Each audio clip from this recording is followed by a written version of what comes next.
Good morning. आज आपण बघणार इंटिग्रेशन बाय पार्ट्स. हा जो समोरचा पॉईंट आहे, मागच्या लेक्चरमध्ये आपण एक्झरसाइज 3.2C यातले हा एक्झरसाइज पूर्ण कंप्लीट केला. आजच्या लेक्चरमध्ये आपण समोरचा पॉईंट बघणार आहे. तो पॉईंट आहे इंटिग्रेशन बाय पार्ट्स. आता इंटिग्रेशन बाय पार्ट्स मीन्स वेगवेगळे दोन भाग, ज्याला म्हणतो आपण फॅक्टर, अवयव, बरोबर. Parts, integration by parts. आतापर्यंत इंटिग्रेशन कसं काढायचं ते बघितलं आपण.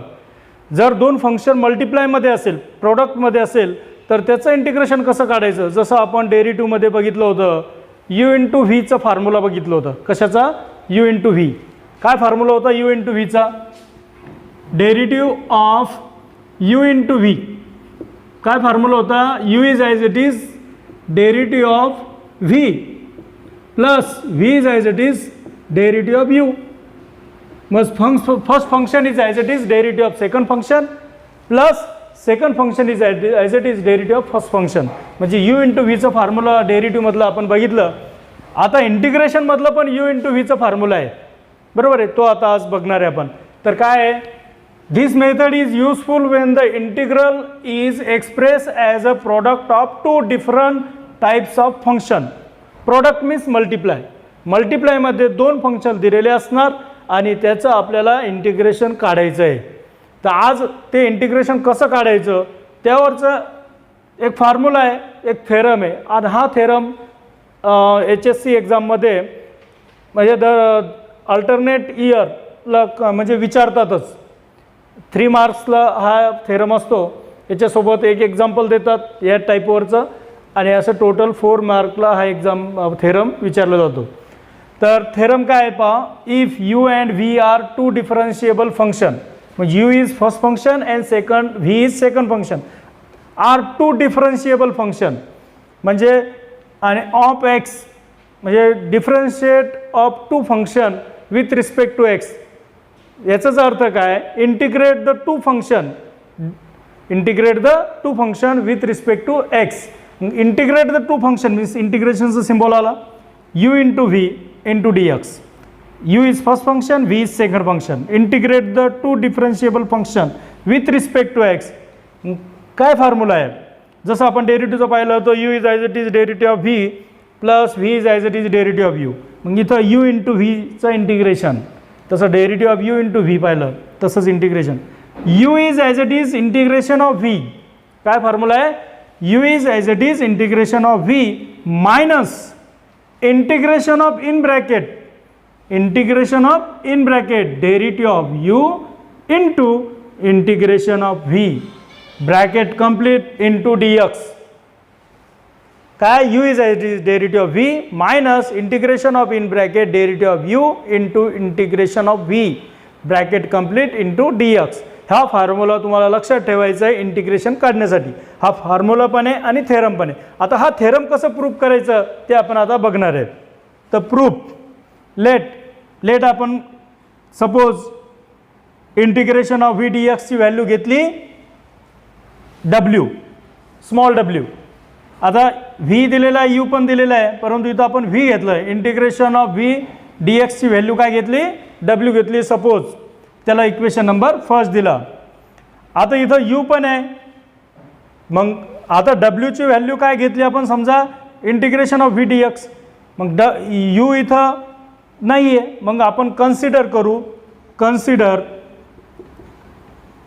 Derivative of you into W, derivative of you into W. म्हणजे जर derivative of you into W घेतलं आपण तर याची व्हॅल्यू काय येणार? डेरिव्हेटिव्हचा फॉर्म्युला पाहिला आपण. First function is as it is म्हणजे U is as it is derivative of W plus derivative of W plus W is as it is derivative of D by D X derivative of U. म्हणजे U is as it is derivative of W plus W is as it is derivative of U. आता या ठिकाणी पहा by the integration formula. Integration formula काय सांगतं? Derivative फंक्शनचं जर integration काढलं आपण तर आपल्याला गिवन फंक्शन मिळतं. काय? डेरिव्हेटिव्ह फंक्शनचं जर आपलं इंटिग्रेशन काढलं तर आपल्याला गिवन फंक्शन मिळतं. कसं मिळतं? जर साइन एक्सचं डेरिव्हेटिव्ह काय आहे कॉस एक्स, आणि कॉस एक्सचं डेरिव्हेटिव्ह जर आपण कॉस एक्सचं जर इंटिग्रेशन काढलं तर आपल्याला काय मिळणार साइन एक्स मिळणार, कारण कॉस एक्सचं इंटिग्रेशन साइन एक्स आहे, आपण पाहिलेलंच आहे. साइन एक्सचं डेरिव्हेटिव्ह कॉस एक्स आणि कॉस एक्सचं इंटिग्रेशन साइन एक्स, म्हणजे काय मिळालं आपल्याला गिवन फंक्शन मिळालं. तशाच प्रकारे याच्यावर जर आपण टेकिंग इंटिग्रेशन घेतलं, काय टेकिंग इंटिग्रेशन किंवा bye the definition of integration असं घ्या, bye the definition of integration, bye the definition of integration काय येणार इंटिग्रेशन, मग वरचं आपण कट करून टाकू.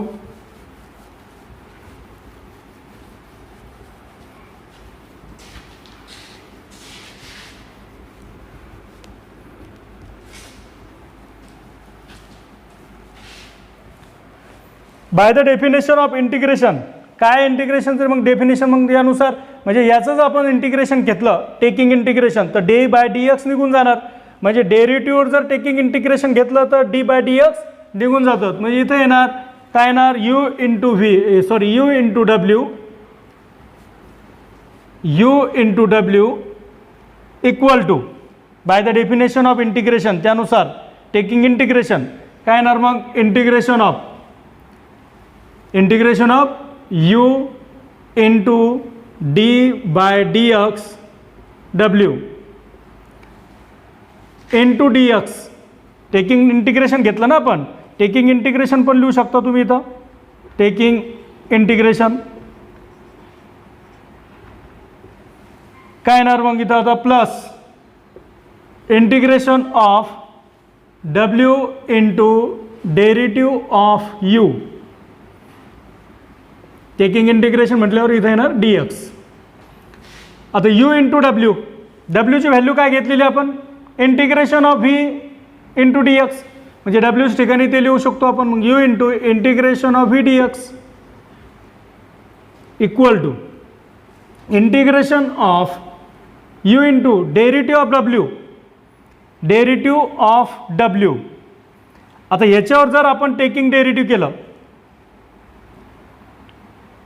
टेकिंग डेरिव्हेटिव्ह फर्स्ट इक्वेशनवर टेकिंग डेरिव्हेटिव्ह इथंच घेतो, तुम्ही लिहून घ्यायचं ते taking derivative with respect to x. आता याच्यावर जर डेरिव्हेटिव्ह घेतलं तर इंटिग्रेशन निघून जाणार, काय राहणार इथं घेतो v equal to therefore v equal to काय येणार याच्यावरून v equal to d integration derivative taking घेतल्यानंतर इंटिग्रेशन निघून जातं, म्हणजे इथं राहणार व्ही इक्वल टू हे कशामध्ये येणार डेरिव्हेटिव्हमध्ये येणार डी बाय डी एक्स डब्ल्यू, म्हणजे हा जर इक्वेशन नंबर सेकंड. आता याला इक्वेशन नंबर सेकंड काढलं कशावरून इक्वेशन नंबर फर्स्टवरून. व्हीची व्हॅल्यू काय घेतली आपण derivative of W D X, derivative of W घेतलं, डेरिव्हेटिव्ह ऑफ डब्ल्यूची व्हॅल्यू काय मिळाली इथं व्ही, म्हणजेच इथं U into V D X plus integration of डब्ल्यूची व्हॅल्यू काय आहे, डब्ल्यूची व्हॅल्यू काय घेतली होती from equation number first V into D X, काय integration of V into D X, तर ब्रॅकेटमध्ये घ्या डब्ल्यूची value integration of V into D X डब्ल्यूची value from equation number first आणि इंटू डेरिव्हेटिव्ह ऑफ यू, हा तर ॲज इट इज राहणार bracket complete into D X. ब्रॅकेटमध्ये फक्त आपण डब्ल्यूची व्हॅल्यू पुट केली, तर इथं समोर लिहून टाकायचं फ्रॉम इक्वेशन फर्स्ट अँड सेकंडवरून आपण इतके चेंजेस केले.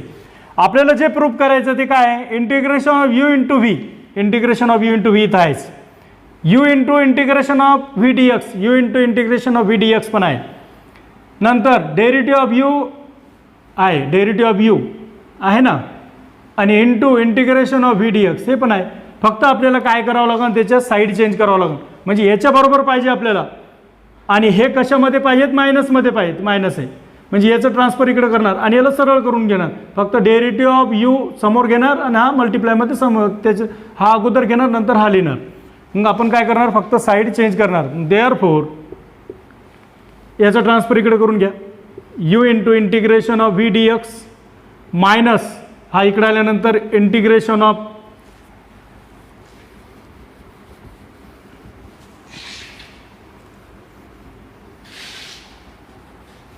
काय येणार, इंटिग्रेशन ऑफ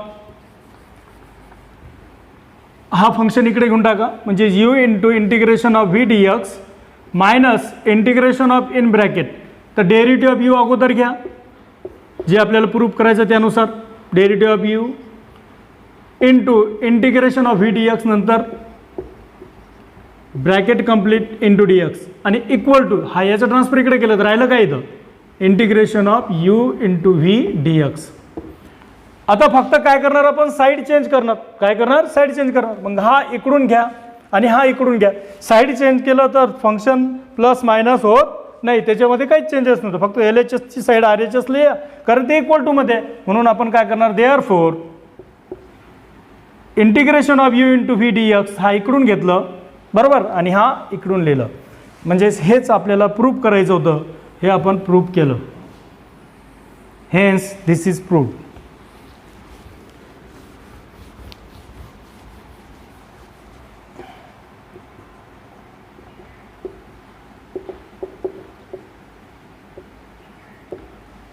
अशा प्रकारे आपण इंटिग्रेशन बाय पार्ट्सचं थेरम बघितलं. याच्यावरचे जे एक्झाम्पल आहे ते आपण पुढच्या लेक्चरमध्ये बघू. Okay, thank you.